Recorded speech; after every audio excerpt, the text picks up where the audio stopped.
Sweet, let's do it. Timestamp. Yep. Hey, well, I am here with Ryan Evans, the CEO of Inboard Sports, and we're here to talk about Kickstarter. How you doing, Ryan? Hey, Mark, it's great to be here. Thanks for having me. Cool. We're going to talk about the some best practices and insights that we experienced from a campaign that we worked on together. But before we do that, why don't you tell everyone a little bit about Inboard and what you're doing there in case they don't know already? Cool. So I'm the co-founder of Inboard Sports, as Mark had mentioned. We're a manufacturer of basically the Tesla of electric skateboards. We've designed the first electric skateboard with a motor actually inside the wheel of the skateboard and all the electronics inside the deck. So to anybody walking by down the street, you flip the board over and it looks just like any other skateboard. It also feels and glides like any other skateboard. The only difference is that with those motors inside the wheels, it can go up to 24 miles an hour for a range of about 10 miles on one battery. And one of the other big USPs is that you can swap the batteries out. So if you ever run out of range, you're able to just put in a new battery and keep going. And we did a Kickstarter in March this past year, March to April 2015. Our goal was to raise $100,000, and we successfully raised $421,000, largely in part to the help of WILDSTOry and their phenomenal PR. Well, excellent. That's why we're talking today, because it was such a successful campaign and so cool. And I've known you for a long time, Ryan, and you started with your business partner and one employee. How many employees do you have right now working? I think there's 13 behind me, and the only reason I say think is every week it kind of changes, which is good. We're growing quickly. Yeah, on a great trajectory, of course. And so, one of the things that we like to say about a crowdfunding campaign, and what we're going to talk about today can be applied to Kickstarter, it can be applied to Indiegogo, and there's a lot of just great business insights that this can be applied to. But from our perspective, it's a lot like a wedding, right? Like it's like you have this event, the Kickstarter campaign's a lot like your actual wedding day, but man, up until that wedding day, there's all this planning, there's invites, there's selecting a location. I mean, all the really hard work before a wedding is done beforehand, right? Not the day of. And then after that wedding, and after you have that big ceremony, and you kind of go through that cool little part. After, you have all the follow-up notes. You have how you're going to spend the rest of your life, and like any marriage, there's some unexpected things that come up after the campaign. And so we'll kind of use that format to kind of go through the pre, during, and post of the Kickstarter. And you can kind of think of it in those terms that, again, a Kickstarter campaign is a lot like a wedding in that respect. I really like that analogy. The one thing I would add to it is that the wedding lasts 30 days and that all of your guests ask you questions about every detail of the wedding, why you decided to do that about the wedding, and they'll more than volunteer their complaints about the wedding as well. And it's 30 days, so it's one heck of a wedding, yeah. That's a great point. You're under the lens for that whole time, which is great point.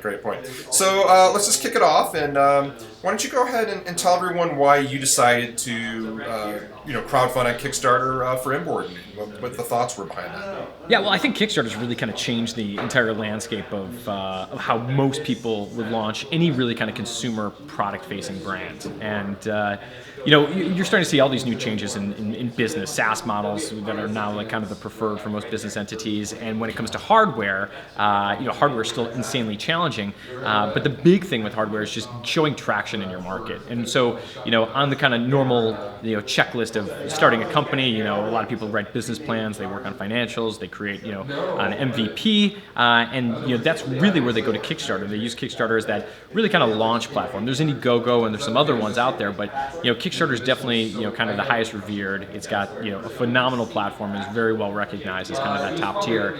And so the big thing that a lot of entrepreneurs are trying to show is like, look, here's our idea, here's our product, and are people actually interested in buying it? And Kickstarter is kind of that barometer. Now it's not 100% accurate. Sometimes there's products that don't get funded and they go back again, and then they find funding a second time. And there's other products that you're shocked that they were as successful as they are, but like you had mentioned, they did all the proper pre-planning to really give themselves that launch pad. So I think that's really what it comes down to. It's a phenomenal launch pad. Now it's up to you to set that trajectory before you press go, and that's why all that pre-preparation is so important. Great. And you brought up an interesting point. You kind of gave us the sense that Kickstarter is really great for certain products and might not be great for others. What are your thoughts on that? Yeah, most people, all you hear about is the success stories on Kickstarter, the huge ones, the Pebbles and things like that. And then even the really successful ones, you hear, sometimes the challenges that they face. But more so than anything else, you don't hear about, all the struggles and the kind of planning that went into it leading up. And you also don't hear about all the failures. But one of the things that I think is probably the most catalyzing is most people working on a business or a product, in their kind of evening hours and, doing a full-time job and kind of burning them in midnight oil doing that, to them, their product is the best thing ever. And I think one of the really kind of healthy things to do before you actually start going down that road to, Kickstarter is, are other people going to feel the same way about this product or invention or brand as I do? Is it noteworthy? And, is it remarkable? Is it something that people are going to talk about to their friends? Because that's that kind of traction that you need. Is you want other people to become an evangelist for what you've been doing. Yeah, and I think that's a great point. I mean, we see that all the time that people go out to their friends and their friends are always telling them how great it is, and so they get validated, but of course they're going to tell you that it's great, right? Your friends a lot of times aren't going to, your really good friends might tell you the truth, but most people are going to try to be nice. No one wants to hurt your feelings, and no one really thinks it through. They're like, oh yeah, I like your thing, it's cool. Of course I'd give you $50 or $100 or $1,000 or whatever it is, and then it comes time for Kickstarter, and they don't pledge because they don't really mean it. And so I think getting that real hard feedback and that feedback loop is so critical because that's one thing I also love and hate about Kickstarter, right? It's like you just don't know. I mean, the proving ground is fickle, and sometimes the things you don't think are going to be awesome are awesome, and sometimes the things that you think are going to be amazing flop, and it's just the public will vote with their wallet for sure. Yeah, I think so. And I think, a lot of things people can do, and I think this is part of that due diligence process, that every entrepreneur should be doing before they kind of launch publicly, where, they really attach their name to something, is to, do some iterations, put out an email capture page to get email addresses, maybe with just a teaser, a render of your product, if you get, 500 or 1,000, well, that's a good amount of, people who are interested, and, that'll validate it and move it to that next step. So, I think a lot of times people just see, the prize. They want to get that Kickstarter, the staff pick. They want to get funded on that. But it's important also to kind of go through that checklist of, the things that we can do before that to really kind of validate it and, hopefully make even some course corrections to make sure that you are going to be successful. Yeah, and if anyone's watching this right now, or if you're watching it, I mean, that's a gold nugget right there that Ryan just gave you about doing some field testing, some real low-cost due diligence, email capture. Great piece of advice. So if you're listening, use that. That's a good component. And I think also it's going to give you that that newsletter, that email list. As soon as you're ready to go live on Kickstarter, now you've got 500, 1,000 people that are interested in your product. And I think that's another kind of piece off that due diligence checklist before you do a Kickstarter that everyone should be doing. What's my funding goal? If it's $100,000, how many people does it take to buy your component to get there? We had a product that was retailed at $13.99, and we sold the majority of it $11.99. So to get there, to get to $100,000, it's not a huge amount of people. It's 100 people. But if you've got a product that's $4 and you're trying to get to that number, it's a large volume of people. So I think most people need to kind of keep that in mind, and it also has to fit into your long-term business development strategy. How are you fundraising? If you need $500,000 to build your product and you go on Kickstarter assuming to get all that $500,000, that's a big challenge, and that's really, really difficult. And to be totally honest, I think based off of the numbers that I've seen, most Kickstarters as their goal, they can't build a product for that amount of money. If you're building a high technology product and your goal is $100,000 like ours was, that's about a 20th of like what our actual funding was needed to get the product to development. So Kickstarter wasn't the end. In fact, it was more just a stepping stone, probably the second or third, to showing traction in our market, raising money from angel investors, or in some cases venture capitalists, and being able to really build a company and not just a project or a hobby. Oh man, again, amazing insight. Kickstarter isn't always the end goal, and you're going to have a long way to go. We're going to talk about that. We'll talk a little bit about your experience after Kickstarter and what it's been like. But I mean, just some great insight. So thanks, Ryan. You and I, we talk a lot. We have people call us a lot asking us about the campaign. What's the first thing you say to someone when they tell you they're interested in running a Kickstarter campaign and they're going to go throw something up on Kickstarter? Pre-preparation. That's it. I mean, it's months and months of pre-preparation, and it should be part of your business development. We had to do prototypes. We had to work on things. And while Kickstarter definitely fits in that line, there's definitely you do have to take a bit of a detour to be able to get there. It's not the fastest line to get your product from inception to production. But that detour should mean that you're able to get the funding and hire the team that help expedite that process. So I think that's the big thing is how does Kickstarter fit in? Where does it fit into your business development plan? And then it's all about those months. I mean, and I don't want to sound overwhelming, but I also want to make sure people realize that it's not just something that you work on during 2 weekends in a row and you're good to go.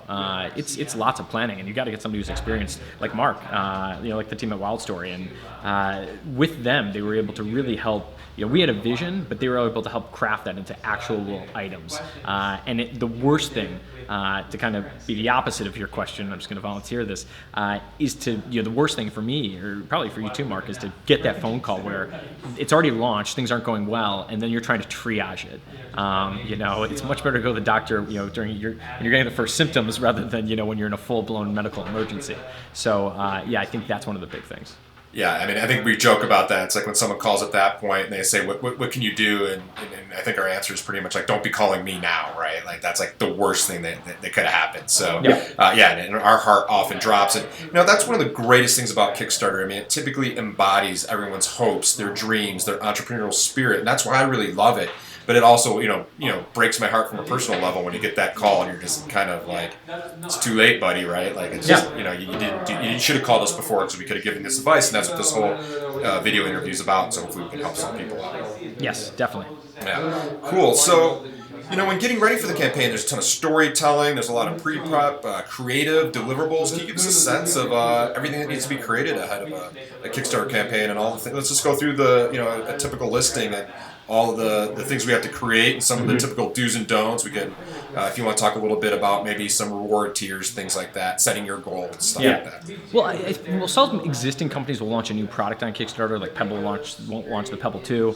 But for most Kickstarters, it's really the first kind of launching for this company. And that's what we were doing. We were coming out. We've been working in secret, and now this is kind of our public broadcast. So I think one of the biggest things that should be really baked into it from the beginning is, what is your brand? How do you personify your brand? Your brand isn't your logo, and it's not your product. It's everything that you do. How do you answer customer service questions?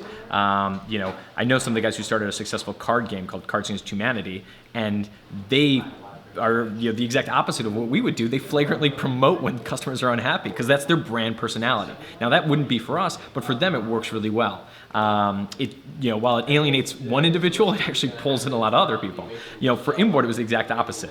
We're high performance, we're a premium product, and as such, our customers deserve that kind of attention, that thoroughness, and it's the same things that we do when it comes to engineering and development and sales and marketing, and that means it goes directly into customer service. So I think one of the main first things that you have to do is, how am I going to handle this campaign? It's going to be a lot of questions, a lot of late nights, a lot of things thrown at you from all different angles, and do you have that kind of self-discipline to promote your brand in the way that you want? And if you don't, it's not a big deal. You just need to find the people that can and can react and can do that kind of that thoroughness. So I'd say very, very early on, what is your brand and how does that personality kind of hold true? And then after that, I think it's really about just getting all your assets kind of dialed in. You need a really great video that within 15 seconds should really identify the problem that your product is trying to solve. And then, in the next 15 seconds, present the solution. And then after that, you can go multiple different ways. Do you introduce the team to reinforce why you're such credible creators? Or, do you go into, more product features and how those translate to benefits? But at the end of the day, it's who are you and why should we care? How this product is going to solve a problem for me. And I think the last thing that would compound all those is this somebody in a brand that I believe in, that I can really kind of relate to? Because these people, while they're getting a discount on your product, or at least that's how most Kickstarters incentivize. Instead of $13.99, we were $11.99. But even more than that, these people aren't just buying a product at a discount. They're investing without getting any equity in your company by giving you working capital. And they need to believe that what they're doing is right and that they're on the wave of something new. And, it would be almost like going to a friend and being like, hey, can I borrow some money to, invest in this company? Are strangers going to be doing that? And that's why I think that brand personality is so important. Yeah, I mean, so right on, Ryan. I mean, we like to say your brand is, the desired perception that you want the world to have of you, right? And if you're not driving that desired perception, other people are making that up and controlling that, and you have no idea what it could be, right? If you're not controlling that desired perception of Inboard, that your high performance style, your premium product, someone else is going to make up that story, and it's probably not going to be that one, right? Yeah, exactly. Yeah, and that's the last thing. I mean, you want to be in control, and for us, we're very transparent and kind of organic. We really appreciate feedback from our customers, and we believe that feedback loop inherently makes us a better product and a better brand.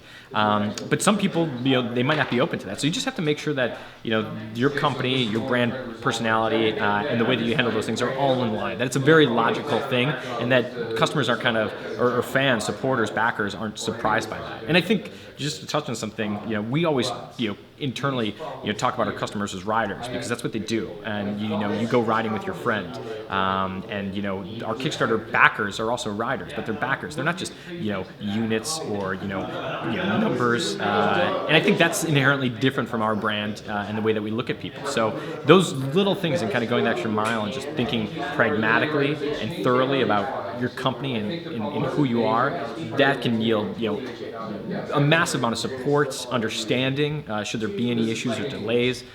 Those are all things that you can't buy, that you have to really bake into it.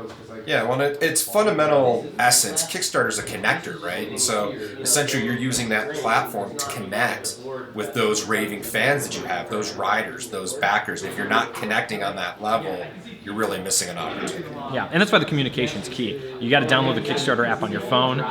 You got to be sending the notifications that the login email gets to your customer service team, your marketing people, and making sure that everybody's aware of what's going on and that you can be very reactive to it. It should only be 2 to 3 hours, 24 hours a day globally that somebody's not getting responded to. At least that was kind of our motto, and oftentimes much faster than that. So really quickly, why don't we talk a little bit about just setting up the some of the more tactical things on a campaign, and just talk freely about anything that speaks to you. But maybe you can talk about just how to title your campaign, potentially like reward tiers. Like we've looked at some together where the tiers were off, and we had some definite opinions on that.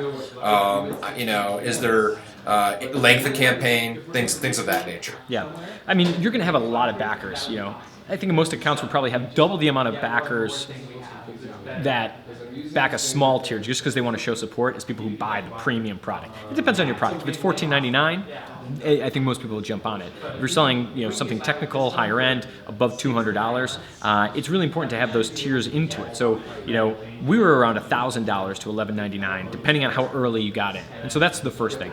Our product and the thing that we're promoting is our electric skateboard, the Inboard M1. To gain traction on that, we started at $8.99 with only 25 units. That got a lot of people in a frenzy really quickly, which starts to show traction. Then it jumped to $9.99 for the next 25 units. Again, people want to get on it, so they act quick.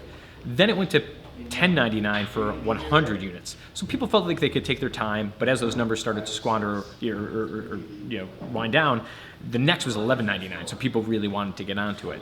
And then you kind of just hang out at $11.99 and see continued sales. But to go from $25 for a hat to show your support to $11.99 is a huge jump. So for us, it was all about having tiers, reward tiers that made sense and that people could, support us and become part of our campaign. But at numbers that kind of met their financial, threshold. So we started really creatively with a $1 tier, and $1. Some Kickstarters will say a virtual high five. We really believe that people should get something for that. And so one of the big things that backer gets is they become part of that development process. So for $1, people became an Instagram LTD, a private Instagram account that is updated by us, and then they just see behind the scenes updates, things that we're working on, things that we don't publish to the website. Now, yeah, it's only $1, but there's two things here. It's still $1, which is better than nothing. Number two is when you go to investors later on and you show your number of backers, if you only get 100 people who give you $1, it's only $100, but 100 extra backers, if you have a total of 300, it's a 25% increase. So pretty significant. And the most important is that now you've got somebody who, on a daily to weekly basis through Instagram is seeing your product.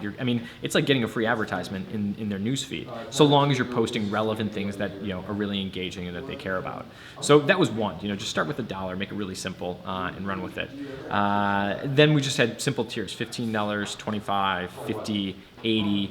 Hats, T-shirts, hoodies, all the way up to some technical apparel like a waterproof jacket. Then even a traditional skateboard with a company that we partnered with at $230, and only then did you make that leap. And on the other side of that coin, I've seen companies go out and they say, hey, if you invest $10,000 or don't back us with $10,000, you can come out and meet our team and we'll hang out and have lunch. And I think for most people, unless you're just a crazy wealthy guy who just does not care about his money, and there are those, you're not going to see a lot of traction there. So we did the opposite. We realized that we wanted to get our product globally, and that there's a lot of people around the world who could easily sell 10 of these things.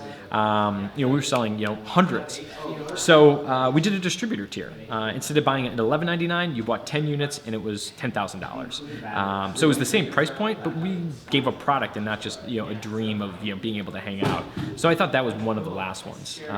So yeah, I think those reward tiers are actually pretty significantly important. The other thing, since you were just like go on a rant, is the content that you have. The main kind of script of Kickstarter. You want to have product photos. Kickstarter does not like to see product renders. They want to see concepts in a computer. They actually want to see that you've built and made things. And you want to be detailed and thorough. Especially in our case with an electronic product, you're getting a lot of detailed, high-level questions at like an electrical engineering level. So we needed to make sure that we had the support team to really kind of dive in and answer those questions. And then the last thing I would say is detail and kind of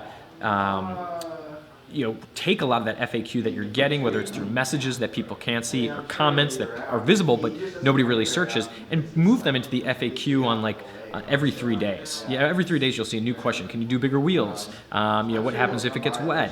Things like that for us. And then it was just like move that to the FAQ, and some people see it, some people won't, but hopefully you're getting people answers sooner. And if they have more detailed questions, well then they can come to us. It also cuts down on redundancy from us, so it kind of satisfies both parties. Awesome. Yeah, so many great conceptual and tactical points that you made right there. I really love the big takeaway for me was just create a sense of urgency, right? Create this sense of like, hey, I'm missing out on those bigger tiers. So that was really cool. Thanks. Yeah, and you actually you said it much better than I probably. But yeah, that was the key with separating those tiers out and really just making people feel like a lot of people say, look, I'll buy it on day 30, and they'll just kind of push it off. It's painful. People they're taking a bit of a risk, and they want to have time to think about it. But if you can create that sense of urgency, if you act now, you get a better deal. That's massive. And then if you fast forward to the last 12 hours of a Kickstarter, it's like watching like a super volatile stock market. I mean, you'll be up 10 orders and then you'll see 10 people drop out and then 15 people come back in, and then one guy leave an $8.99 tier and then another guy leave $11.99 and take that $8.99. It's really crazy, but it gets pretty wild. So one of the last things I was going to say is that it really helps to schedule your Kickstarter so that you've got a support team towards those final closing hours. We decided to make our Kickstarter close at midnight on a Friday, and we had the entire team, which there were 3 of us at the time, just hammering away nonstop, all the way till midnight. It was stressful. And then Kickstarter closes, you have to update your website. There's a lot to do, and we were there till 2:30 in the morning. So looking back on that, I probably would have changed it to like a Tuesday at like 8 p.m. Something a little bit more realistic.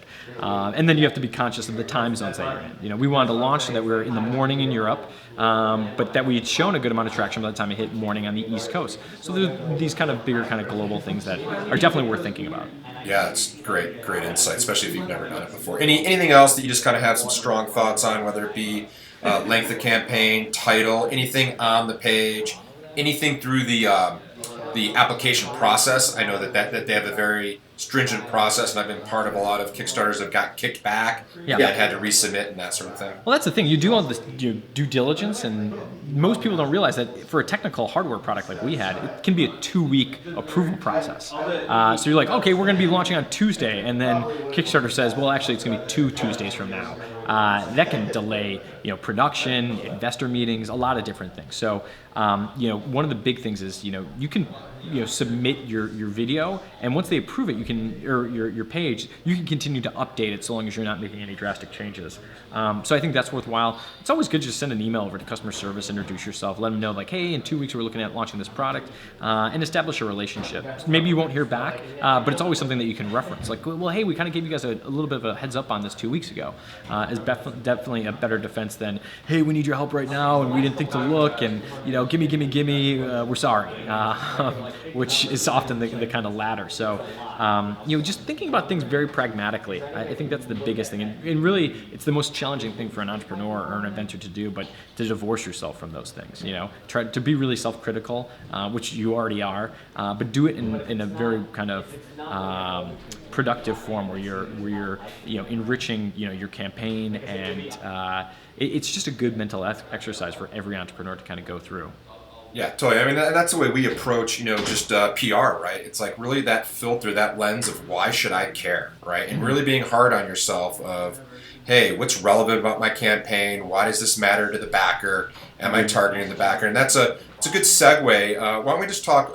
We'll take one more little point here, and then I'll move into the actual Kickstarter campaign itself, keeping that wedding analogy. But to talk a little bit about what you did with promotion prior and all the prep that was involved, because I think the biggest misconception is, hey, I'm going to throw this thing up on Kickstarter, I'm going to do this work, I'm going to get my collateral, I'm going to get my images, I'm going to do my video, all my friends love me, I'm going to put it up, and it's like that old FedEx commercial, it's just going to start coming in, right? And then, I know so many people that flip that switch and they watch the page and it's crickets. Yeah. Right? And let's talk about that. Yeah. I mean, Kickstarter's like building all this stuff out and doing it really well, and you put it into a box and you send it to Kickstarter for approval, and they send this box back and they're like, you're ready to open it. Are you opening it onto a stage that's jam-packed with tens of thousands of people in front of you ready to, or are you, was it delivered to a warehouse and it's in a closet, and when you open it, there's nobody there? It doesn't matter what's inside the box. It matters, what have you done to put yourself on a platform and in a position so that, people can really recognize that. I think, that's where a lot of the pre-planning preparation comes in. Our product is something that, has one foot in action sports and the other foot in technology. And our brand and the way that we believe our product should be used should be not only one that's used for transportation, but also recreational and ultimately combining the two. So we want to work with professional athletes and influencers in key markets and in key different ecosystems. And what ecosystems I mean, a wakeboarder doesn't necessarily surf and doesn't necessarily snowboard or ski, but all those people would be interested in our product. So we worked with one wakeboarder, one surfer, one skateboarder, and that way when we launched our product, they were able to say, hey, this is something that I'm a fan of on Instagram, on Facebook, and in different social media channels, and because of that, we got broadcast in different ecosystems. Now, that's much more your grassroots. The other side is going with bigger news agencies, magazines, aggregators and websites, and that's where WILDSTORY and having the really, really solid PR campaign came in. And that's not to say that was the only area that WILDSTORY helped. It definitely helped in strategizing and planning with our athletes and with getting into these different ecosystems. But for someone to be successful, you can't just rely and say, hey, I'm going to hire a PR agency and it's going to be good. Any PR agency, it's like any system or computer. The amount that you put in, you're not going to get 100% output. You put 100 in, you're going to get like 95% out. But hopefully they're able to craft that in a way that it's going to project the furthest. But it's up to you. It's up to the individual to be able to say, these are the things that I think we really need to work with that PR agency to help. Put yourself in a situation where you're going to be able to make the biggest impact. So that was one thing. The other, and again, talking kind of from the grassroots perspective, which is really from the bottom up, athletes and individuals, journalists now are individuals, and if you can create a relationship with a journalist, somebody who's written about a product in your space or is passionate about your product, well then you've got somebody who's if you can find somebody at Gizmodo or Wired or TechCrunch, which for us it was a tech product. If you're doing a knitting product, Sewing Life magazine or something like that. If you can really create that direct connection with a journalist, well then they're going to get you from that top down and broadcast it through their much broader channels. And made, again, some great points. And one of those is, I'll just give a big shout out to Sam Sheffer over at Mashable, right? Yeah. And so we've been talking to Sam. I know you guys just went out, you did a great review with those guys. But Sam's a skater, right? Like it's a natural fit. He's not a guy that covers restaurants in New York City. He skates every day. It's a great fit. Likewise, you're not going to contact the big restaurant reporter or the big business reporter potentially. And I think, so we'll try to link to that YouTube shoot in this both blog and video, and shout out to Sam over at Mashable. He did a great job and spotlighted what you guys were doing. But also from a PR perspective, we hear it all the time. It's like you guys really got the idea that targeting your channel and hitting the people in that channel is way more powerful than any vanity coverage. And what I mean by that is, maybe your mom wants you on the cover of People or wants you in People magazine, but really that's not going to move the needle for you guys at this stage. That's not your core audience, right? The people reading People aren't going to throw down on a futuristic electric skateboard. And so really knowing a crowdfunding platform that you might not, it's way too big of a leap for them. Exactly. So really knowing who your target audience is and being realistic and understanding that maybe an electronic trade or an small action sports pub or media outlet or YouTube channel, that's way more impactful. Having a surfer with 20,000 followers is way more impactful than being in People magazine, which is, or maybe even the cover of the New York Times or something like that. Yeah, exactly. I think you're totally right. It's, just an extension of that brand personification. Is the person who's reading Reader's Digest at a nursing home, and you're on the cover, going to even know how to buy your product? No. So it's not only about, getting press, it's about getting press on the right channels. Cool. So other than constantly clicking on the page about every 5 seconds to refresh and see what's going on and see all the money coming in and then going up and then going down and kind of the volatility, tell us just about your experience with, the campaign and crowdfunding, just kind of how that all went. I would do it again 100%, and I don't even think we change anything. Sometimes you look back and you're like, were my priorities really aligned, and were they really where they needed to be? I think sometimes you focus on some things that you think are a big, important deal, and meanwhile you're totally disregarding or unaware of other ones that are important. You made the analogy of a wedding. I always joke around that it's like World War I trench warfare. If you go in on day 1 and you come out a totally different person on day 30. Just broken. I mean, I was sick, for the last 10 days. I mean, it really wears you down. You're 14, 16 hours a day. It's stressful. Most people, take it a bit personal because this is their kind of first time that they've done this. It's your hopes and it's your dreams, like I said, right? I mean, you're kind of this is your shot. You're taking a shot. You're going into the entrepreneurial world, and you got a lot going on. I get that. Yeah. So I think that that's one of the big things. Is just setting your kind of what's the worst case scenario, what's the best case scenario. Is there a downside to the best case scenario? And doing the kind of pragmatic thought process that's really going to help you kind of get a better idea of what's realistic, and maybe even reach out and talk to people who've done Kickstarters in a similar field with a similar product in a similar market. I'm a Kickstarter success, and I'm more than happy to talk to other people and other entrepreneurs, so long as they've got the will and the desire to kind of do all the nitty gritty steps. It's not glamorous. No one's going to notice it at midnight when you're slaving away for 2 months before, but it's going to make a difference. And then in the long run, that's the difference between a successful one and one that doesn't. Yeah, it's funny you say trench warfare. I've been using the analogy. It's like digging a digital ditch, right? Like you show up and you just got to start digging that ditch, and no one's going to dig it for you, and the only thing that's going to dig it's elbow grease, and you're sore and you hurt and you don't really see the bottom. And you're like, what? Next day, got to keep digging that digital ditch, and finally, if you believe and you put in the work, you'll have that the completion of that project you've been working on. But it's not an instant easy success, and I think we get really lazy, quite frankly, in this digital world. We think we have all these automated tools, all these SaaS products that we can just subscribe to and have people do things for us, but it's a lot of work, and I think that's that's a big takeaway out of this one. Well, those are key tools, and the more toolbox in your tools in your toolbox, the better. But you have to know how to use each one of those instruments. And again, that's where I think working with WILDSTORY and working with a really good PR company that gets your space, gets what you're trying to accomplish. That's a great tool, and it will help you refine and teach you how to use those other tools. Yeah, but we'll be the first to admit, I mean, that's not the only tool, right? It just takes a lot of different things, and we're just one channel and one way of helping and advising. So on that campaign, what was your biggest surprise? Do you have a surprise story that you can, recall? I don't know that. Yeah, I think every single day, new ones. Just working with customers. I think the biggest thing for us is just to see how much support and how really the huge differences are customer service. One surprise that I had on like day 2 or 3 was a guy who had written to me, and I wrote back, and we had probably 6 or 7 chat dialogue. And at the end of it, he said, I was casually interested in your product, but he's like, based on the customer service and what you've told me, I just became your backer. And we're thrilled to have you on board with us. It's like you're building an airplane and someone's like, hey, you know what? I'm trusting you enough to get in that thing with you. Like that's a big leap for everybody to take. And the only way you can do that is to really show that you're trustworthy and inspire that confidence in people. So I think that's one of the biggest things. Yeah, and it's a little cliche, but I truly believe that people buy people. They don't buy things. They buy your why, right? They buy what's your underlying motivation for doing things. They don't buy your what or your how. I mean, you're a skateboard company and you're putting it together and you're doing it, but they're really buying you guys, your culture, your vision, and who you stand for as people that happen to manifest itself in a really awesome electric skateboard. Thanks, Mark. Really appreciate that. Yeah, cool. So, biggest mistake on Kickstarter? Anything that or biggest lesson learned?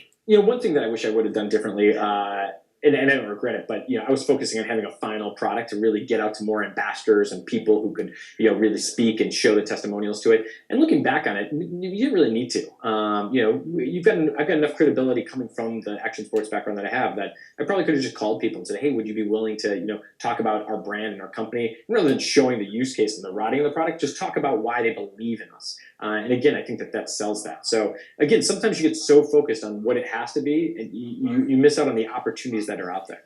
That's awesome. You kind of stole my thunder. My next question was literally on that topic, and it was just, how did you guys handle that issue of not really having a lot of demos? I mean, we run into that all the time. Like, a lot of the media, more mainstream media, they want to touch things, they want to see things. So any advice on how to handle that in order to attract media attention?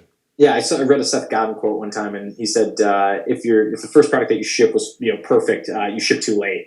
And while you don't want to have product issues and things like that, you also don't want to be at the point where you've got dozens and dozens of things out there. Unless your product's relatively easy to kind of produce prototypes of.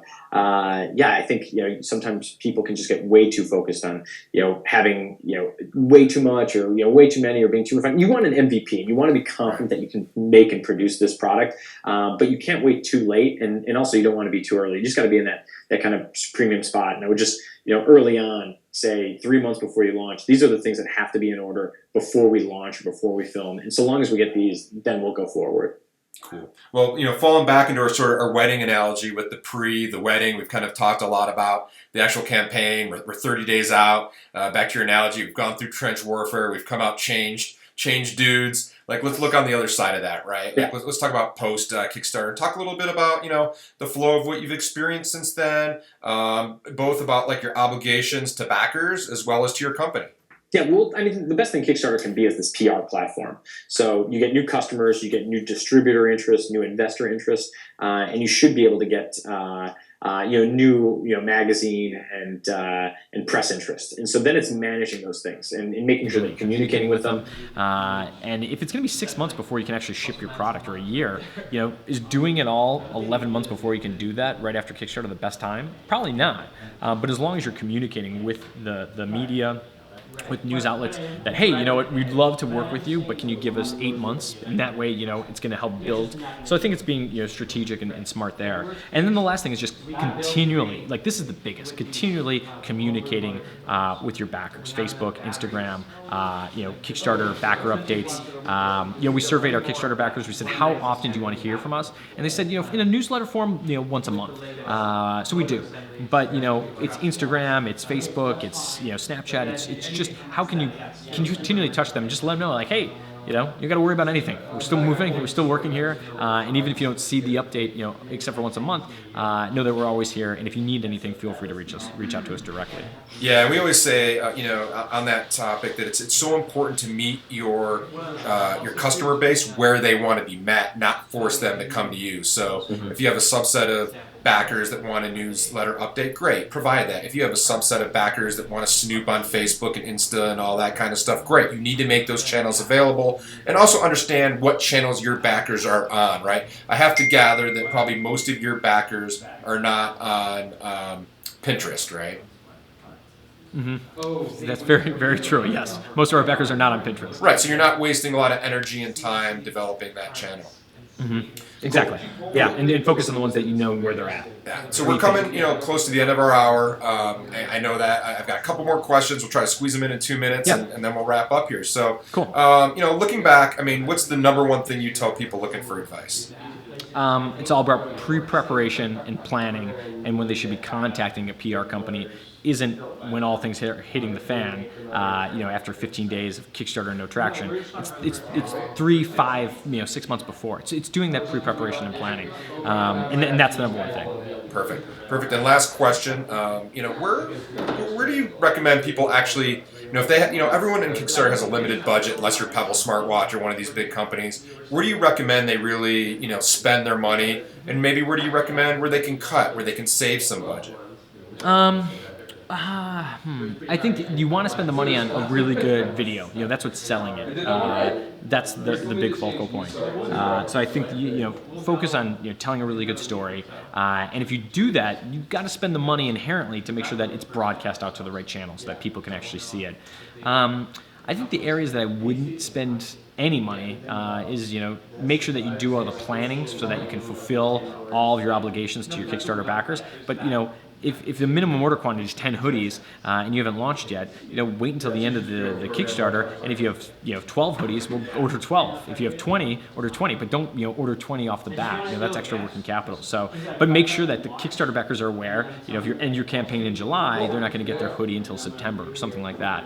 I think that's one of the areas that you don't need to get overly focused. I think you want to have things that people want and that they want to support, but at the same time, don't worry too much about the minutia there. Cool. Well, Ryan, like literally, I want to say thank you. My head is like I'm just like so much great information. We could take this entire interview, transcribe it, and it is literally a how-to manual on how to kill it at Kickstarter, do's, don'ts. Very candid, and just really appreciate the time. That was amazing. Thanks, Mark. It's a great opportunity. I'm looking forward to hopefully being able to share this with other people. And if anybody wants to find out more about us, we're on inboardskate.com. We've got all our contact details there, so if you want to find out more about how to do a Kickstarter successfully, you can feel free to reach out to me, but Mark and WILDSTORY are definitely the best people to talk to. Great. Yeah, we'll put the URLs at the bottom here of the screen, Inboard Sports and WILDSTORY, right down here. Yeah, well, how do you do that? Something like that. And we'll do that. Hey, Ryan, awesome. Thanks man. Stay cool and enjoy California. We'll see you soon. Talk to you soon. Bye, everybody.